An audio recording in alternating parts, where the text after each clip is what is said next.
ఉన్న బంగారాన్ని విడిపించి ఆ రోజు ఆన్లైన్ రేటుకే మేము కొంటాం. Sharma gold company. నమస్కారం, వెల్కమ్ టు సుమన్ టీవీ. నేను గీతాంజలి. ప్రస్తుతం మనతో పాటు ప్రముఖ ఆధ్యాత్మికవేత్త డాక్టర్ రామచంద్రుని రమేష్ కృష్ణ గారు ఉన్నారు. వారితో మాట్లాడదాం. గురుగారు నమస్కారం అండి. నమస్కారం. ఏదైనా ఒక పని అనుకున్నప్పుడు ఆ పనులు జరగట్లేదు, దీనికి కారణం ఖచ్చితంగా ఆ దేవుడికి మన మీద కోపం వచ్చింది. ఎందుకు అనంటే ముడుపు కట్టాం, అవి స్వామికి సమర్పించలేదని, అలాగే ఏదైనా మొక్కి అవి తీర్చలేదని, అవి తీర్చలేదు కాబట్టే దేవుడు ఇలా మా మీద పగబట్టాడని చెప్పి చాలా మందిలో ఇది ఒక భావన ఉంటుంది. అంటే ఏదైనా కోరిక కోరుకుని అది తీరిన తర్వాత మొక్కు చెల్లించకపోతే, అలాగే ముడుపులు కట్టి సమర్పించకపోతే, వస్తాం ఇక ఆలయానికి అని చెప్పి రాకుండా ఉంటే దేవుడికి కోపం వస్తుందా? మనల్ని శిక్షిస్తాడా? మనకి జరగాల్సిన పనులన్నీ ఆపేస్తాడా? ఇంతేనా అని చాలా మంది భావన అండి. ఏం చెప్తారు? నిజంగా అలా జరుగుతుందా? ఈ మనిషి దేవుడి గురించి ఆలోచించేటప్పుడు మనం ఎలా ఉంటామో ఆయన కూడా అట్లానే ఉంటాడు అని అనుకుంటాడు. అది వచ్చిన చిక్కంతా ఇక్కడ, అంతకన్నా ఇంకేం లేదు. మనం ఎవడన్నా ఒక మాట చెప్పాడు అనుకోండి, ఆడు చెప్పిన తర్వాత ఆ పని చేయలేదు అనుకోండి, మీరేం చేస్తారు? వాడిని తిడతారు, వాడిని కొడతారు. ఇంకా కోపం ఎక్కువగా ఉంటే వెనకాల నుంచి పోయి ఏదైనా నరుకుతారు, ఏమైనా చేస్తారు. ఇప్పుడు నువ్వు ఇవన్నీ చేస్తున్నావు కాబట్టి ఇవన్నీ తీసుకుపోయి స్వామికి అంటగట్టేస్తున్నాం మనం. ఆయన కూడా ఇంతేను. నేను మొన్న ఆ మాట చెప్పాను కదా ఆయనకి, నేను దర్శనం చేసుకుంటానన్నాను కదా, కాబట్టి దర్శనం చేసుకోలేదు కదా, ఆయన కోపం వచ్చేసింది, అందుకని నేను ఇవాళ స్కూటర్ మీద పోతుంటే నా స్కూటర్కి యాక్సిడెంట్ చేశాడు ఆయన అంటాడు. దేవుడికి పాపం పని పాటలేదు. ఇవన్నీ కూడా మనం చెప్పేసుకుంటున్నాం అన్నమాట దేవుడి గురించి.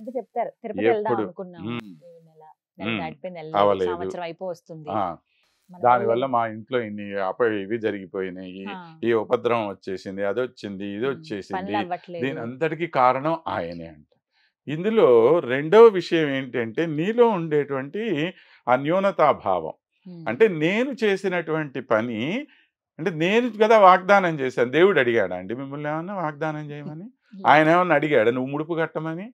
ముడుపు కట్టింది నువ్వే. నువ్వు ముడుపు కట్టుకొని నువ్వు వాగ్దానం చేసి, నీ వాగ్దానాన్ని ఎవరు బ్రేక్ చేశారు? నువ్వే బ్రేక్ చేసుకున్నావు. చేసుకున్న తర్వాత నీ మనసులో ఆ పాప భీతి అనేటువంటిది నీకే కలిగింది. అమ్మో నేను చేసింది తప్పు, కాబట్టి ఈ తప్పు నువ్వు చేసుకున్నావు గనక ఈ తప్పు వల్లనే నాకు ఇవన్నీ జరుగుతున్నాయి అనే భావం నీ మనసులో ఉంది. అంతేకాని భగవంతుడు ఎప్పుడూ కూడా ఎవరిని ఈ విధంగా శిక్షించడు. ఆయన ఎంత కరుణాస్వరూపుడి అంటే తన భార్యను ఎత్తుకుపోయినటువంటి రావణాసురుణ్ణే వాడిని సంహరించేటువంటి అవకాశం చేతికొచ్చినా కూడా, ఒరే రావణాసురా, చేతిలో ఆయుధం లేదురా నీకు, హాయిగా పోయి రాత్రంతా రాజ్యాన్ని పరిపాలించుకొని రేపు ఉదయం తిరిగిరా ఆయుధాలు పట్టుకొని అన్నాడు. ఎందుకన్నాడు ఆ మాట? కనీసం ఇప్పుడు ఓడిపోనంత వరకు కూడా వీడి మనసులో రాముడిని నేను జయించగలననేటువంటి గర్వం ఉండింది. రావణ ఇప్పుడు ఓడిపోయాడుగా, ఓడిపోయిన తర్వాత అన్న మనసు మారిపోతుందేమో. రేపు ఉదయం వచ్చి అయ్యా నా వల్ల తప్పైపోయింది, నేను సీతమ్మని తీసుకుపోవటం తప్పు అని కాళ్ళు ఎక్కడ పట్టుకుంటాడో, పట్టుకుంటే వదిలేద్దాం అనుకున్నాడు. కానీ అలా జరగలేదు. అప్పటికి కూడా వాడి బుద్ధి మారల. అప్పుడు మారకపోతే ఎవడైనా చేసేదేం లేదు.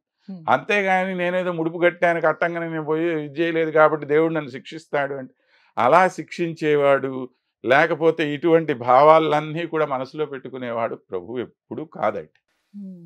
ఆయన కరుణామయుడైనటువంటి వాడు.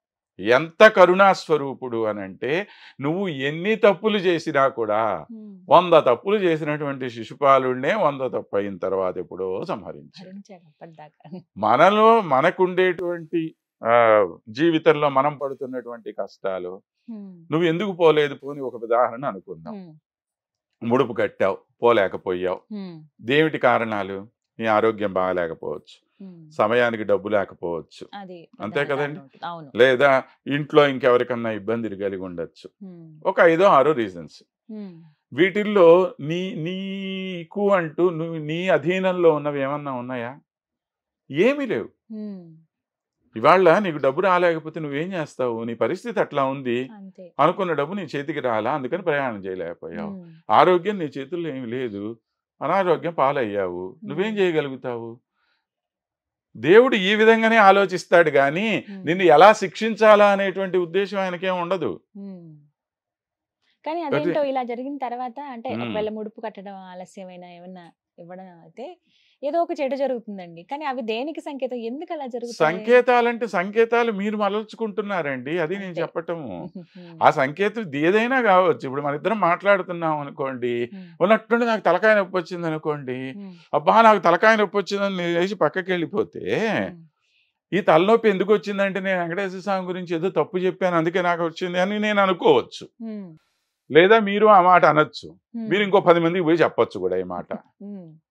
ఏవైనా జరగచ్చు కదా. ఆ తలనొప్పి నాకు ఎందుకు వచ్చిందంటే నేను నిన్న టాబ్లెట్ వేసుకోపోవటం వల్ల వచ్చిందేమో, మీకు తెలుసు ఆ విషయము లేదు. కాబట్టి దీన్ని మీరు ఈ విధంగా ఊహించుకుంటున్నారు అంతే.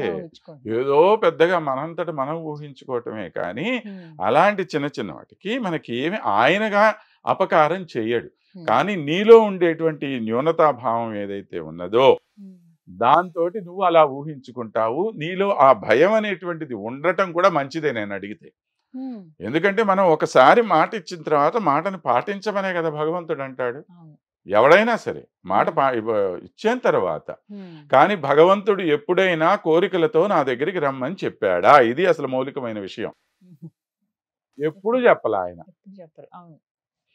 సర్వధర్మాన్ పరిత్యజ్య మామేకం శరణం వ్రజ అన్నాడు ఆయన. అన్నీ వదిలేసి నా దగ్గరికి రా అన్నాడు. మనం ఇంత పెద్ద లిస్టు తయారు చేసుకొని తీసుకొని పోతున్నాం ఆయన దగ్గరికి. అంటే నీ ఉద్దేశం ఏంది? ఆయనకి తెలియదు నాకేం కావాలో, నేను పోయి చెప్తే గాని ఆయనకి తెలియదు ఈ విషయం అని అనుకుంటున్నావు. ఇప్పుడు ఎవరిని తక్కువగా అంచనా వేశారు? నువ్వు భగవంతుడిని తక్కువగా అంచనా వేసావు కానీ భగవంతుడిని గురించి ఏమనుకోవట్లేదే. అన్నీ తెలిసినటువంటి ఆయన ఎప్పుడు ఏది ఇస్తే మంచిది అని ఆయనకి తెలియదా? తెలిసిన వాడు కదా ఆయన చేస్తాడు. ఆయన ఏది ఇస్తే అదే మంచిదని నువ్వు అనుకోవాలి కదా. నేను అడిగాను కాబట్టి ఆయన ఇవ్వలేదు అని అంటే ఎవరిది ఇక్కడ తప్పు? పిల్లవాడు నిప్పు దగ్గరికి పోతున్నాడండి, పోతూ ఉంటే ఆ నిప్పులో చేయి పెట్టాలి, ఆడిగేదో కణకణ మండుతూ కనపడింది, భలే ఉందే దగ్గరికి పోయి పట్టుకుందాం అనుకుంటున్నాడు. తల్లి ఏం చేస్తుంది? ఒరే పట్టుకుంటే నీ చెయ్యి కాలుతుంది. అది నీకు తెలియదు కాలుతుందని తర్వాత ఎప్పుడో తెలిసిన తర్వాత ఏడుస్తావు నువ్వు. అంతకు ముందే ఆ విషయం తెలిసినటువంటి తల్లి పక్కన ఉందా? తల్లి ఏం చేస్తోంది? పిల్లోడు ఏం చేస్తాడు అప్పుడు? ఏడుస్తాడా లేదా? నన్ను అది ముట్టుకోనివ్వట్లేదు అని ఏడుస్తున్నాడు వాడు.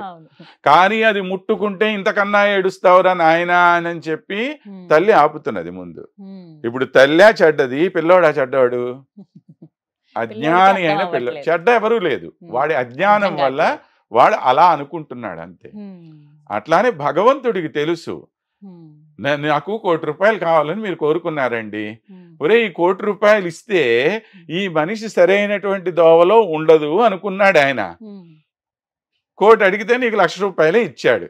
అబ్బే ఈ దేవుడు మంచివాడు కాదండి, పక్క దేవుడి దగ్గరికి పోతాను నేను, ఆయన అయితే ₹1,00,00,000 అడిగితే 10 లక్షలు అన్న ఇస్తాడు అనుకొని ఈ గుడి వదిలేసి ఆ గుడికి పరిగెత్తుతాం. ఇదే కదా ఈ రోజుల్లో జనాలు చేస్తున్న పని.